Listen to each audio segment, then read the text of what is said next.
கொங்கு நாட்டு ஸ்டைல் வெள்ளை பிரியாணி தாங்க செய்ய போகிறோம். அட்டகாசமான சுவையில் இருந்துச்சு. கண்டிப்பாக மிஸ் பண்ணாமல் நீங்கள் ஒரு தடவை ட்ரை பண்ணி பாருங்கள்.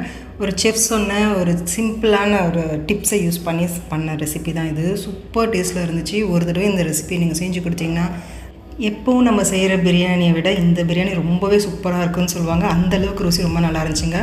ட்ரை பண்ணி பாருங்கள். வீடியோ சேவ் பண்ணி வச்சுக்கோங்க. மறக்காமல் வீடியோக்கு ஒரு லைக் மட்டும் கொடுத்துருங்க. இதுக்கு முதல்ல மிக்சர் ஜாரில் ஒரு 20 சின்ன வெங்காயத்தை சேர்த்துக்கோங்க. இந்த பிரியாணிக்கு சின்ன வெங்காயம் ரொம்பவே ருசியாக இருக்கும். காரத்துக்கு பச்சை மிளகாய் மட்டும்தாங்க நம்ம சேர்க்க போகிறோம். அதனால் நான் ஒரு 7 பச்சை மிளகாய் எடுத்திருக்கேன். அடுத்ததாக ஒரு 3 துண்டு இந்த அளவுக்கு பட்டை சேர்த்துக்கோங்க. அடுத்து கொஞ்சமாக கொத்தமல்லி சேர்த்துக்கோங்க, ஒரு 1/4 கைப்பிடி அளவுக்கு. அடுத்து ஒரு 1/2 கைப்பிடி அளவுக்கு புதினா சேர்த்துக்கோங்க. புதினாவை கொஞ்சம் எக்ஸ்ட்ராவாக கூட நீங்கள் சேர்த்துக்கலாம். அடுத்து 1/2 கப் அளவுக்கு புளிப்பு இல்லாத ஃப்ரெஷ்ஷான தயிர் சேர்த்துக்கோங்க. இப்போ தண்ணி எதுவுமே சேர்க்காமல் இதை நல்லா இது போல் ஃபைன் பேஸ்ட்டாக அரைச்சி எடுத்து வச்சுக்கோங்க. 1 கிலோ அளவுக்கு சிக்கன் எடுத்து நல்லா 2-3 தடவை வாஷ் பண்ணிவிட்டு எடுத்து வச்சுருக்கேன். இப்போ இது போல் லெக் பீஸ் எல்லாம் 2-3 கீரல் போட்டு வச்சுக்கோங்க. அப்போ தான் மசாலா நல்லா இதில் ஊறி வரும். இப்போ இந்த சிக்கனோட நம்ம அரைச்சி வச்சுருக்க பேஸ்ட்டை சேர்த்துக்கோங்க. இப்போ இது நல்லா கலந்து விட்டுருங்க. மசாலா எல்லாம் சிக்கனோட நல்லா ஊறி வரட்டும். நல்லா கலந்து விட்டுட்டு ஒரு 20-30 நிமிஷம் இது அப்படியே ஊறி வரட்டும். இப்போ ஒரு பிரியாணி பாட் அப்படி இல்லைன்னா குக்கர் கூட நீங்கள் வச்சுக்கலாம். இதில் 2 டேபிள் ஸ்பூன் அளவுக்கு நெய் சேர்த்துக்கோங்க. இது கூடவே 2 டேபிள் ஸ்பூன் அளவுக்கு எண்ணெய் சேர்த்துக்கோங்க. வாசனை இல்லாத சன்ஃப்ளவர் ஆயில் அது போல் எண்ணெயை சேர்த்துக்கோங்க. இப்போ எண்ணெய் காஞ்ச பிறகு 2 துண்டு பட்டை, 3 ஏலக்காய், 5-6 கிராம்பு சேர்த்துக்கோங்க. 3 பிரிஞ்சி இலையை சேர்த்துக்கோங்க.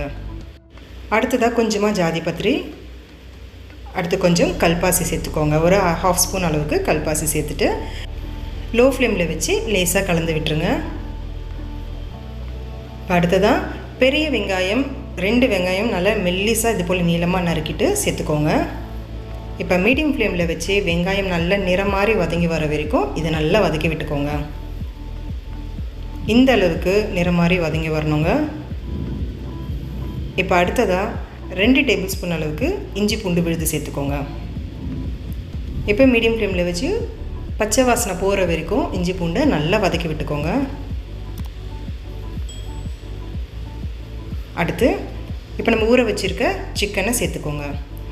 இது கூட நம்ம தக்காளி சேர்க்க போகிறது இல்லைங்க. இது வெள்ளை பிரியாணியில் தக்காளி சேர்க்க வேண்டிய அவசியம் இல்லை. நம்ம தயிர் சேர்த்துருக்கிறதால தேவைப்படாது. இப்போ இதுக்கு தேவையான உப்பு சேர்த்துக்கோங்க. நான் 1.5 டீஸ்பூன் அளவுக்கு சேர்த்துருக்கேன்.